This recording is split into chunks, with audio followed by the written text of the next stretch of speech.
Well, violence in northern Nigeria is hitting its economy pretty hard, and with the falling price of oil, that currency has also hit a record low as a result. So let's have a look at how the Naira is trading at the moment. It's currently trading at 188.9 to the US dollar.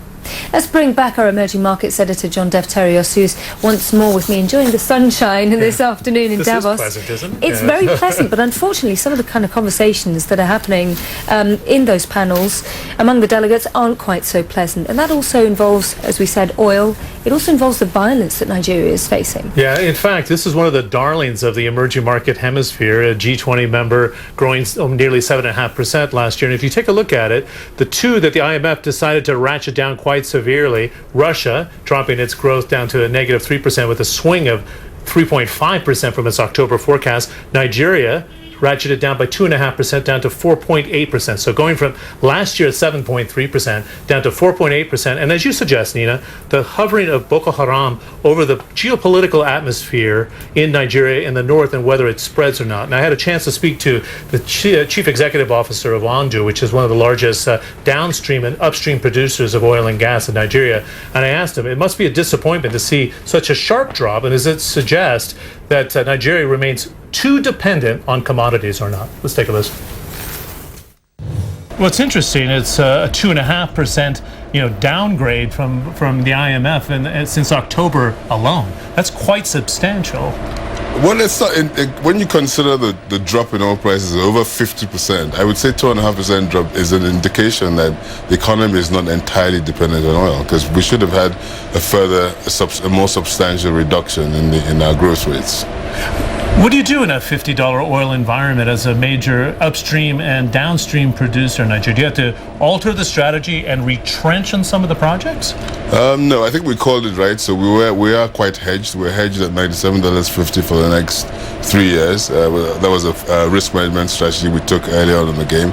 And we are growing the rest of our businesses. The local demand for products and gas is very high because it's increasing industrialization, and there's a big power shortfall in the country, which we're satisfying by building out gas pipelines to feed our industrial customer base. So it's not we don't see 50 oil as a problem. We see it as an opportunity for mergers and acquisitions to increase our reserve base. And also the downstream certainly does much better with lower oil prices because consumers get a better price. So we're also increasing our revenue streams in that.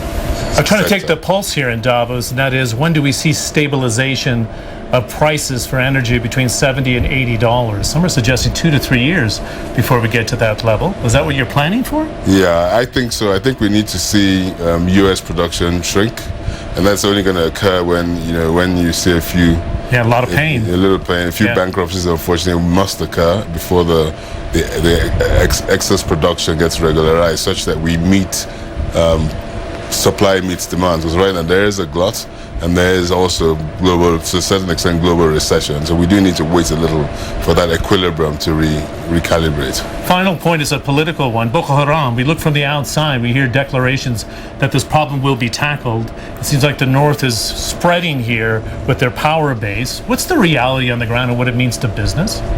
The reality is that certainly the economy is affected. We used to ship a lot of oil to the north of the country, and the economy has shrunk. There's no doubt about that. We look forward to peace in that region, and I think the Nigerian government is certainly making a lot of efforts towards achieving that.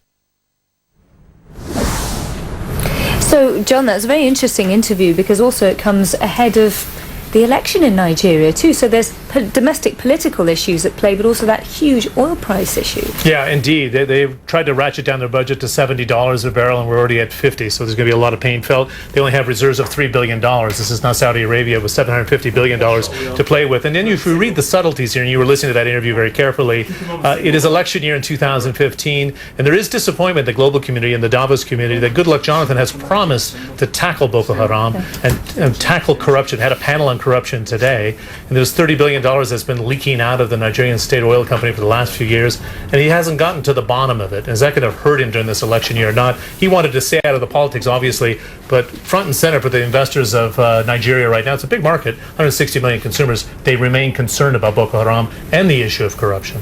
All right, John Defterios, our emerging markets editor. Great interview. Thank you so much for that, and great to get a chance to also talk about how the oil price the low oil price today is hurting some of these African nations and their companies.